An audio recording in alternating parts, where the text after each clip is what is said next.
Ang laki rin ang naitulong ni Meta sa kapaligiran natin. Lalo na tuwing umaga, wala ka na halos makita ang mga chismosa na nakatumpok dyan sa labas ng bahay niyo. Halos bihira na nga rin silang tumumpok dyan eh. Paano kasi? Mas gugustuhin pa nila na mag-isip ng content para sa reels nila maghapon. Oo, ayaw na nila makipagchismisan o makitumpok dyan sa labas ng bahay niyo. Actually, yung atensyon nila imbis na makipagchismisan, napunta na lang talaga sa pagre-reels.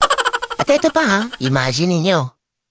Kung dati, bumibili lang ng mga lutong ulam yung mga yan, ngayon, sila na mismo ang nagluluto ng mga ulam. At, kahit pritong itlog, inire-reels pa. Ganon kahusay si Meta. At ito ang pinakamalupit. Kung yung dati yung asawa mo tinatalahan ka sa tuwing uuwi ka, ngayon, hindi mo na makausap. Kasi, busy na sa pagla-live o hindi kaya busy sa pananood ng live. At ang mas matindi, hanggang madaling araw, nakikipag-engage na lang siya dahil wala na siyang pakialam sa'yo. Ang husay ni Meta, no?